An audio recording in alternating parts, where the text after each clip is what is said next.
বাবার বাড়ি ফেনীর ফুলগাজী উপজেলার শ্রীপুর গ্রামে হলেও খালেদা জিয়ার বাবা থাকতেন দিনাজপুরে। সেখানেই জন্ম নেন বেগম জিয়া। দক্ষিণ বালুবাড়ি এলাকার শহীদ মিনার মোড়ের তৈয়বা ভিলা ছিল তাঁর বাবার বাড়ি। এই বাড়িতেই শৈশব কেটেছে খালেদা জিয়ার। ৫ বছর বয়সে ভর্তি হন দিনাজপুরের মিশন স্কুলে। পরে ১৯৬০ সালে দিনাজপুর সরকারি বালিকা উচ্চ বিদ্যালয় থেকে ম্যাট্রিকুলেশন পাশ করেন। কেউ না থাকলেও বাড়িটি সাক্ষী হয়ে আছে বেগম জিয়ার শৈশবের। এমনকি শহীদ জিয়াউর রহমানের সঙ্গে তার বিয়ের সাক্ষীও এই বাড়িটি। আরেক আদি বাড়ি ফেনীর ফুলগাজী উপজেলার শ্রীপুর গ্রামের মজুমদার বাড়ি। তার মৃত্যুর খবর পৌঁছাতেই সেখানে আসতে শুরু করেন স্বজন, রাজনৈতিক কর্মী ও এলাকার লোকজন। সেখানে বেগম জিয়ার আত্মার মাগফিরাত কামনায় কোরআন খতম দেয়া হয়।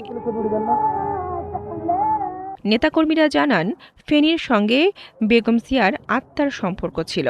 যে কোনো কর্মসূচিতে আসলেই তিনি যেতেন মজুমদার বাড়ি।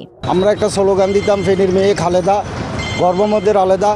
আজকে আমাদের সে গর্ব আজকে আমরা হারিয়ে ফেলেছি। স্বাধীনতা সার্বভৌমত্বকে মাতৃস্নেহে তিনি আবদ্ধ করে রেখেছেন এবং বটবৃক্ষের ছায়া দিয়ে গেছেন। আজকে আমরা অনেকটা অভিভাবক শূন্য হয়ে গেছি। আমরা আমাদের অভিভাবক হারিয়ে ফেলেছি। আমাদের ভাষা বলার ভাষা নাই। আর এলাকার লোকজনের আশা ছিল সুস্থ হয়ে আবারও তিনি বাড়ির আঙিনায় পা রাখবেন, অংশ নেবেন নির্বাচনে। গতকাল আপনারা জানেন ওনার মনোনয়নপত্র দাখিল হয়েছে। ষষ্ঠবারের মতো মনোনয়নপত্র এখন দাখিল অবস্থায় রয়ে গেছে। দায়িত্ব থাকা অবস্থায় ফেনীতে উনি অনেক কাজ করেছেন, যেটা ফেনীবাসী সারা জীবন মনে রাখবেন। ফেনীবাসী আজ তার মৃত্যুতে শোকাহত এবং এই শোক সইবার মতো শক্তি ফেনীবাসীর আসলেই মূলত নাই।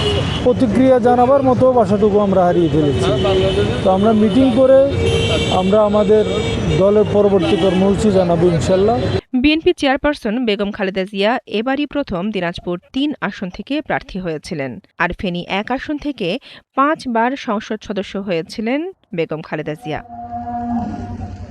বনশ্রী হালদার, ৭১।